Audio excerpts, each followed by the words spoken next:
맨유가 드디어 우가르테 영입을 확정지을 것으로 보이는데 BBC에서도 맨유가 파리 생제르맹에서 우가르테 영입을 위해서 5천만 파운드의 규모의 계약에 합의를 했다라는 기사가 올라왔습니다. 읽어보면 이 사이먼 스톤의 기사고요. 신뢰도가 높은 기사겠죠. 맨체스터 유나이티드는 파리 생제르맹과 5천만 유로의 이적료에 합의를 했다. 그리고 이 거래에는 추가로 1,000만 유로를 지불할 가능성도 포함되어 있습니다. 라는 이야기가 나와요. 그래서 5천만 유로에 1,000만 유로를 합치면 이제 5천만 파운드 정도가 되는 거거든요. 이 5천만 파운드가 하나로 따지면 883억 정도입니다. 그러니까 보너스까지 합하면 이 5천만 파운드 정도의 금액이 우가르테가 파리 생제르맹으로 이적할 당시의 금액과 거의 유사해요. 그러니까 파리 생제르맹 입장에서는 우가르테를 영입했던 이적료만큼을 어느 정도 환수를 하면서 팔게 되는 그러한 상황이 되는 거고요. 맨유 입장에서는 사실은 맨유가 산초를 파리 생제르맹으로 트레이드를 시키면서 우가르테의 이적료를 낮출 수가 있다. 이제 여러 가지 이야기들이 나왔었기 때문에 우가르테의 이적료를 5천만 파운드를 지불을 했다라는 건 이제 아무래도 예상했던 것보다는 이적료의 금액이 높은 수준에 속하기는 합니다. 그런데 맨유가 현재 이적 시장이 끝나가는 상황에서 지난 주말에 있었던 브라이튼전만 봐도 우가르테의 영입이 어느 정도는 필요해 보이는 것도 사실이거든요. 어떤 거냐면 이 테나 감독의 전술에서 이 우가르테의 자리가 결국에는 카세미루의 자리가 될 가능성이 높아요. 카세미루가 좋은 경기를 사실은 커뮤니티 실드에서는 펼쳤는데 아무래도 이제 기동력이 조금 떨어져 있고 그리고 나이가 좀 있다 보니까 한 시즌을 통으로 모두 좋은 컨디션으로 뛰기에는 무리가 있다는 것을 당장 지난 경기에서도 어느 정도는 보여줬죠. 어떤 거냐면 테나 감독의 축구의 포인트 중에 하나가 결국에는 앞쪽에서 상대를 압박한다 라는 거거든요. 그래서 마이누도 어느 정도 올라가게 되고요. 이제 더리우트와 마즈라이가 포함이 돼서 그리고 루크쇼도 복귀를 해서 헛백을 주전으로 돌릴 수 있게 된다면 기본적으로는 루크쇼가 왼쪽으로 들어오거나 마즈라이가 가운데로 들어오면서 약간은 3백의 운영이 될 가능성이 높습니다. 그리고 이렇게 3백의 운영이 되었을 때 어떤 형태가 되냐면 맨유가 쉽게 전방으로 패스를 찔러주진 않아요. 후방에서 처음은 볼을 돌리면서 상대 수비가 끌려 나오도록 일단은 유도를 하죠. 그리고 이렇게 끌려 나오도록 유도를 한 다음에 뒤쪽에 있었던 루크쇼라던가 아니면 리산드로 마르티네스라던가 더리우트라던가 최후방에 있는 오나나라던가 이렇게 킥이 좋은 선수들이 패스 전개를 잘하는 선수들이 한 번에 앞쪽으로 볼을 넘겨줍니다. 특히나 최근에는 오나나가 그러한 역할을 수행할 때가 많죠. 아무래도 수비수들이 모두 압박을 당할 때가 많으니까 오나나가 오히려 살짝 올라와서 오나나까지 압박하기에는 오나나를 압박하다가 비어있는 선수가 발생할 수 있기 때문에 상대팀 입장에서도 오나나까지는 모두 압박을 못할 때가 있어요. 그러면 오나나가 올라와서 볼을 잡은 다음에 앞쪽으로 뻥 때려놓는 이런 장면이 많습니다. 그렇기 때문에 상대를 약간은 앞쪽으로 끌어당겼다가 간격이 약간 벌어지면 그 순간 뒤쪽에 공간도 많고 상대의 선수 숫자가 조금 줄어든 상태니까 앞쪽으로 먼저 볼을 보내는 거예요. 그 다음에 선수들을 앞에 많이 배치를 해놨기 때문에 여기서 앞쪽에 있는 공격수가 볼을 가져가도 되고 아니면 여기서 볼을 빼앗긴다 하더라도 앞쪽에서 달려들면서 세컨볼을 가져가거나 다시금 볼을 탈취해 오려고 합니다. 근데 여기서 중요한 선수가 요 카세미루 자리인 거죠. 일단은 기본적으로 수비형 미드필더니까 빌드업을 할 때 요 수비 라인 앞 공간에 있어요. 그런데 앞쪽으로 볼을 방출을 한 다음에는 빠르게 올라가서 앞쪽에서 압박을 들어갑니다. 이 미드필더 라인을 왔다 갔다 하면서 아주 넓은 활동 반경을 보여줘야 되거든요. 수비 라인 앞 공간과 공격 라인에서의 압박 두 가지 모두를 수행을 해야 돼요. 물론 이제 뭐 카세미루뿐만 아니라 모든 선수가 다 같이 이제 올라와야 되긴 하지만 기본적으로는 카세미루가 올라와서 압박을 해주고 뒤에 있는 선수들은 예를 들면 좌우 풀백 뭐 마즈라이나 루크쇼가 이제 나오게 된다 라고 했을 때는 풀백들이 오히려 약간 카세미루나 마이누 미드필더 라인의 자리를 커버를 해주는 이러한 형태가 테나 감독이 계속 보여주고 싶어하는 그리고 테나 감독의 전술이 잘 풀릴 때마다 나오는 형태입니다. 그러다 보니까 뭐 맨시티와의 커뮤니티 실드에서도 카세미루가 앞쪽에서 계속 압박을 하면서 앞쪽에서 볼을 가져오는 빈도가 많았었어요. 예를 들면 이런 장면이죠. 이 장면을 보시면 카세미루가 정말 높은 라인까지 올라와서 압박을 하고 있는데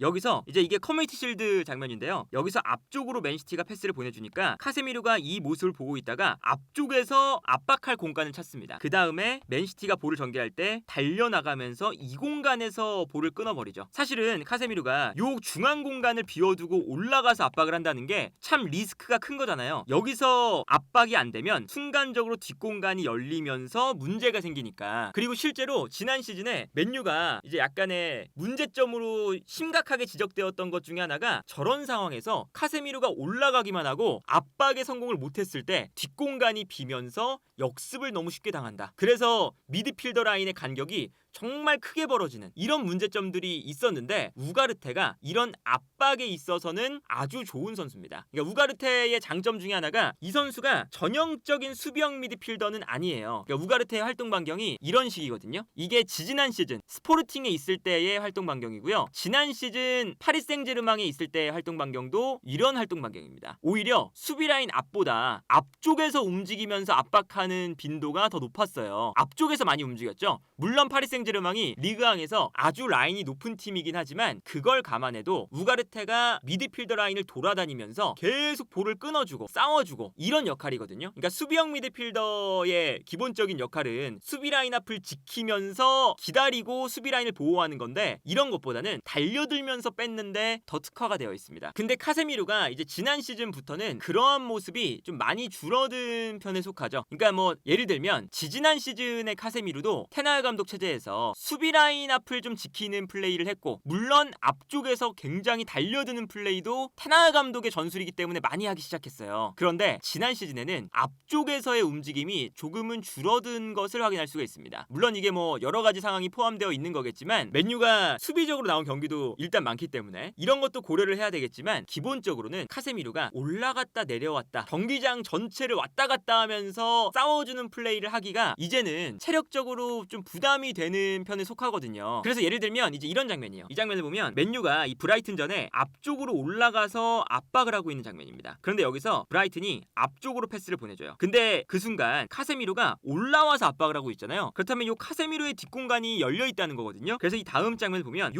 앞쪽에서 공격수가 내려와서 볼을 받고 밑에서 올라오는 선수에게 떨어뜨려 줍니다. 근데 이 공간에서 이제 볼을 받을 때 카세미루의 위치를 보면 카세미루가 올라가 있긴 한데 여기서 압박이 안 되는 순간 마이누도 마찬가지죠. 두 선수가 올라가 있으니까 요 뒷공간에서 상대 선수가 볼을 받으면 재빨리 내려와서 이 공간을 커버를 해주기 시작해야 돼요. 그런데 요 다음 장면을 보시면요. 마이누가 부지런히 내려오고 있는 것에 반해서 카세미루가 다소 부지런히 못 내려오고 있는 걸 볼 수가 있습니다. 이게 후반전의 장면이거든요. 그리고 결국에는 브라이튼이 공격을 해 들어갈 때 마이누가 계속 달려오는데 카세미루는 여전히 못 내려오면서 이 공간이 완벽하게 브라이튼의 차지가 되는 걸 볼 수가 있죠. 이런 장면들이 너무 많이 나온다는 거거든요. 근데 여기서 우가르테가 이렇게 왔다 갔다 하면서 체력적으로 애초에 이 선수가 2001년생 어린 선수다 보니까 체력적으로는 카세미루보다 훨씬 더 많이 뛸 수도 있고 기동력적으로도 현재 카세미루보다는 우수한 선수에 가깝기 때문에 이 선수가 전방과 후방을 오가면서 볼을 쓸어담는 앞쪽에서 압박도 하고 내려와서 수비 라인도 커버를 하는 이러한 테나르 감독의 이제 어찌 보면 체력이 정말 많이 필요한 그리고 뭐 모든 선수가 이제 기본적으로 토탈 사커에 기반한 공격도 모든 선수가 수비도 모든 선수가 하다 보니까 경기장 전체를 뛰어다녀야 되는데 이러한 전술에는 우가르테가 조금 더 맞는 선수로 보인다라는 거죠. 그래서 이제 뭐 수치를 비교해 보면 물론 뛰었던 리그의 차이가 있긴 하지만 위쪽 두 개가 카세미루고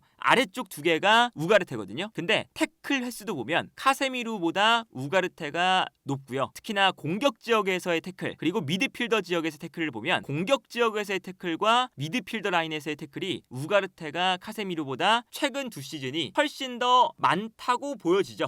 그렇다는 건 기본적으로 앞쪽에서 미드필더 라인과 공격 라인 요 지역에서 계속 달려들면서 압박하는 것을 우가르테가 조금 더 잘하고 있는 역할이다. 최근 들어서는 이렇게 볼 수가 있겠고 여기에 더해서 기본적으로 이 테나르 감독이 이제 모든 선수가 특히나 미드필더 라인 위쪽으로는 수비 블럭을 하나로 만들어서 압박을 하는 걸 되게 좋아해요. 그러니까 예를 들면 뭐 디알로, 레시포드, 뭐 호일룬 나중에 이제 주전 선수가 모두 이제 돌아와도 좁은 간격을 가운데에서 좀 많이 만듭니다. 그래서 이제 여기서 최근에는 호일룬이 부상을 당하니까 이 공간에 뭐 마운트가 나오기도 하잖아요. 좁은 공간을 만들면서 상대가 볼을 전개하는 방향에 따라 모든 선수가 이 공간으로 순식간에 달려드는 있는 거죠. 그래서 이 좁은 공간에서의 수적 우위를 만드는 거, 이게 이제 테나 감독이 추구하는 압박의 형태거든요. 물론 이제 수비 라인도 같이 따라와야 되지만 기본적으로는 미드필더 라인이 왼쪽으로 가기도 하고 오른쪽으로 넘어가기도 하고 계속 왔다 갔다 해줘야 돼요. 근데 이런 면에서도 아무래도 카세미루보다는 우가르테가 조금 더 기동력이 좋은 선수이기 때문에 저렇게 많이 뛰는 역할로서의 플레이어로 더 잘할 수 있는 가능성이 있다. 다만 이제 여기서 우려되는 건 이제 우가르테가 카세미루보다도 볼을 전개하는 것을 잘 못하는 선수라는 거죠. 그러니까 어떤 거냐? 일단 카세미루가 기본적으로는 마이누가 살짝 올라가 있을 때 3백을 만들 때가 많거든요. 뭐 마스라이나 루크쇼가 가운데로 들어오면서 3백을 만들어요. 근데 여기서 뭐 루크쇼가 기본적으로는 풀백이니까 오버래핑을 하거나 이런 순간이 되면 카세미루가 수비라인 앞 공간에서 볼을 받아서 앞으로 전달을 하는 이런 역할을 카세미루가 일단 맡을 때도 있고요. 그리고 예를 들면 뭐 센터백 라인 사이로 들어와서 오히려 풀백이 약간 가운데로 들어오고 여기서 이제 카세미루가 빌드업의 중심이 돼서 볼을 전개하기도 하고 기본적으로 뭐 하나로 고정되진 않고 이제 카세미루가 왼쪽이든 오른쪽이든 내려오는 경우도 있어요. 그러니까 이제 어쨌든 상대를 끌어당긴 다음에 앞쪽으로 볼을 넘겨주는 방식이다 보니까 어느 정도 후방에서 볼을 다룰 줄 아는 선수가 필요하죠. 그러니까 예를 들면 테나 감독이 그토록 영입하고 싶어하는 더용처럼, 그러니까 더용은 볼도 잘 다루고 탈압박도 되고 압박도 좋고 기동력도 좋고 수비형 미드필더도 되고 앞쪽에서 공격적인 능력도 있는 이런 선수인 거잖아요. 그러니까 더용, 라이스 이런 스타일을 이제 원하는 건데 테나 감독은 카세미루도 이런 역할에 이제 볼을 다루는데 완전히 좋은 선수는 아니다 보니까 문제가 좀 있었습니다. 근데 우가르테는 파리 생제르맹에서 지난 시즌에 어쨌든 엘리케 감독이 몇 경기를 써보다가